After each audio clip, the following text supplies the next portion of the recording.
Ladies and gentlemen of the jury, what do you think of when you think of a hero? Do you think of someone who's saving the life of another, who's acting boldly and courageously to prevent disaster? Or do you think of someone who's out at 4 o'clock in the morning in a drunken rage, starting fights and threatening deadly force against police officers? Ladies and gentlemen, today we have both types of people I just described in this courtroom.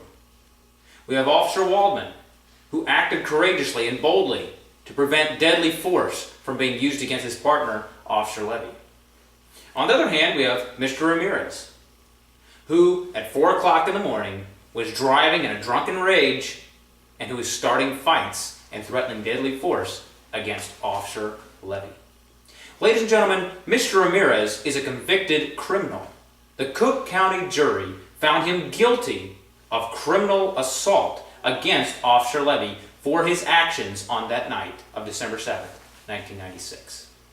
Ladies and gentlemen, we do not want to set a precedent of awarding damages to criminals who are threatening the lives of our officers.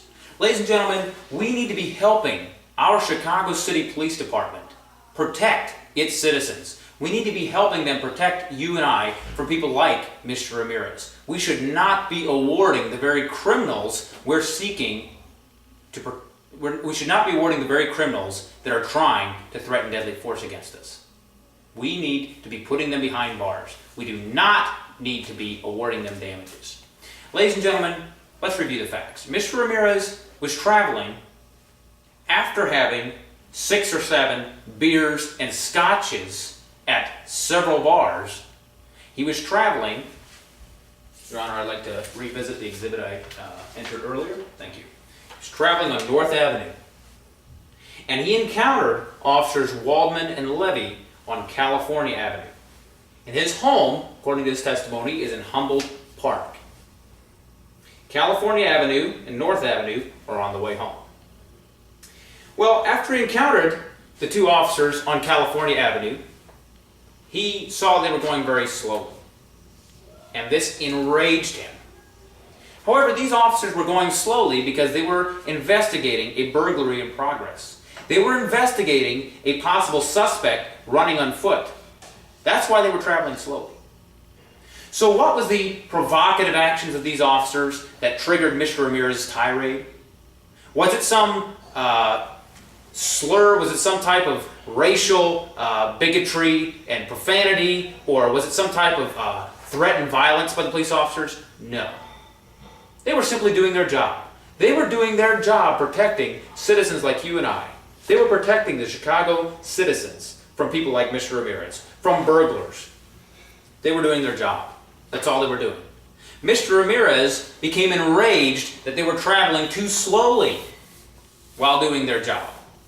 He tried to swerve. In fact, he was tailgating them so hard, Officer Levy testified that Mr. Ramirez, he couldn't even see Mr. Ramirez's headlights in his rearview mirror because they were so close to his bumper. Ladies and gentlemen, did the officers get upset? No, they did not. In fact, Officer Waldman told Officer Levy, look, why don't you just pull over and let this guy pass? The problem is, these officers turned onto Evergreen Avenue, which is in the exact opposite direction of Humboldt Park, in the exact opposite direction of where Mr. Ramirez lives. They turned onto Evergreen Avenue to continue investigating. Did Mr. Ramirez go on his merry way home? No, he didn't. He followed the officers in a fit of rage. He followed them. He didn't just go home, he followed them. That's when Officer Waldman told Officer Levy, look, pull over, let this guy pass. So they did. They pulled over on Evergreen Avenue. Did Mr. Ramirez pass? No, he did not. Did Mr. Ramirez continue on his way home? No, he did not. He stopped right next to these officers. In fact, the officers testified he even stopped at an angle and cut them off. But anyway, Mr. Ramirez bailed out of his car and in a matter of seconds was running over to where Officer Levy and Officer Waldman were stopped, screaming wildly in an enraged an enraged tirade.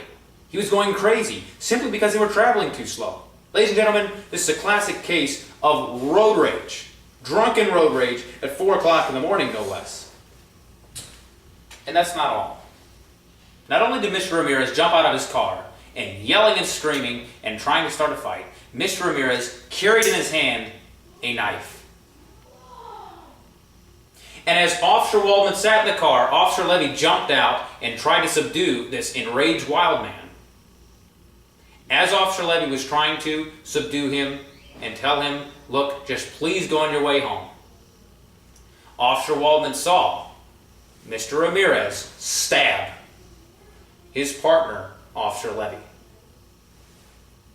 And here again, ladies and gentlemen, these officers were doing their job. They were investigating a burglary, and they tried to pull over to let this man pass. And even when he stopped and even when Mr. Ramirez stopped and got out of his car, these officers simply stated, look, get in your car and go on your way home. Mr. Ramirez would have none of it. He had to get deadly force, and he had to threaten deadly force into these officers. It wasn't enough to pass them and go home. He had to engage them in an altercation simply because he didn't like their driving.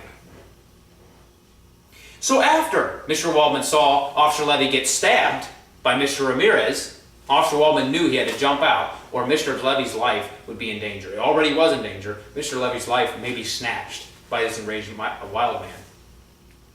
So Officer Waldman got out of the car. And as he got out of the car, he saw Mr. Ramirez raise his hand again and try to stab Officer Levy again. But Officer Levy, thankfully, had a grip on Mr. Ramirez's arm.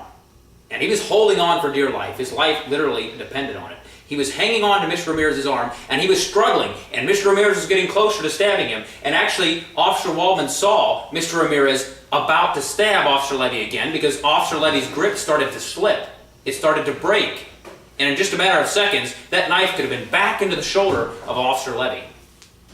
Mr. Waldman knew he had no other choice than to use his weapon to stop this threat of force against his partner. He drew his revolver and he fired.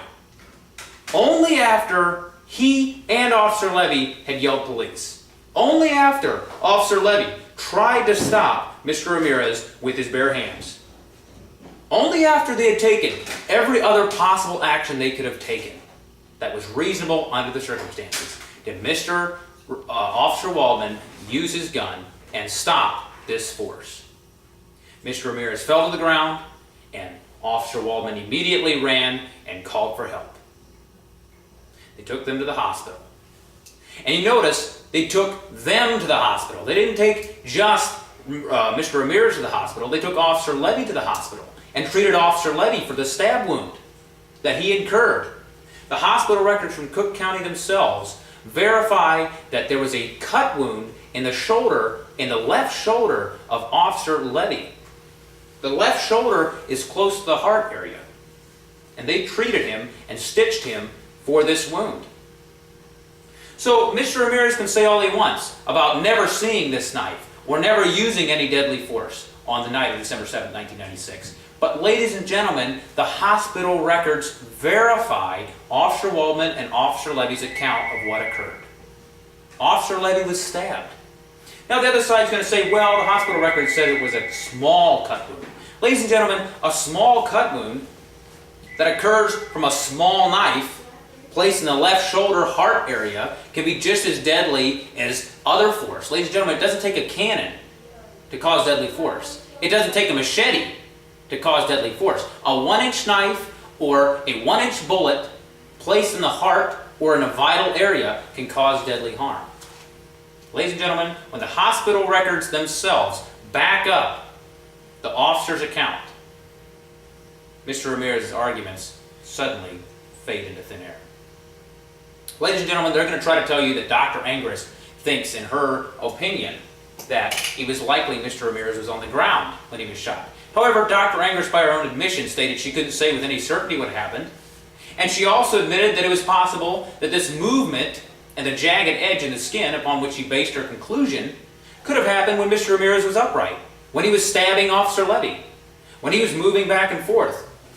All of this is possible. Furthermore, she barely even examined him. She stated, I looked at him. I guess it's an examination.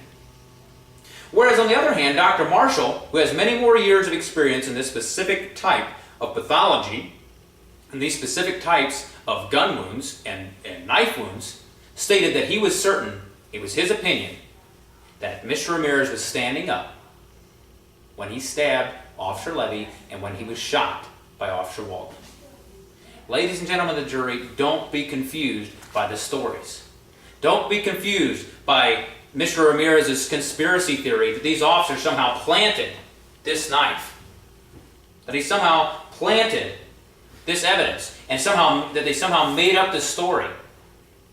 Ladies and gentlemen, some people think 9/11 is an inside job. But at the end of the day, terrorists flew planes into buildings and into the Pentagon and snatched away approximately 3,000 innocent lives. Ladies and gentlemen, Mr. Ramirez can claim that the Chicago City Police Department and these fine officers are somehow engaged in a conspiracy, that they somehow made and manufactured this whole story. But at the end of the day, the knife wound is still in the shoulder. Don't be confused by their stories. Mr. Ramirez owned knives. Mr. Ramirez was engaged in sheetrock. Mr. Ramirez owned fishing knives. His own wife stated that he usually carried a knife in the trunk of his car. So don't be confused by the fact that this particular knife may not have had fingerprints. The fact of the matter is, Mr. Ramirez owned knives. And according to Officer Sloan's own testimony, there was a knife similar to this one in evidence. It could have gotten mixed up. So we're not saying this was the knife. We're just saying there was a stab wound in the shoulder and Mr. Ramirez caused it. Look at the facts, look at the records, and don't award damages to a criminal. Thank you.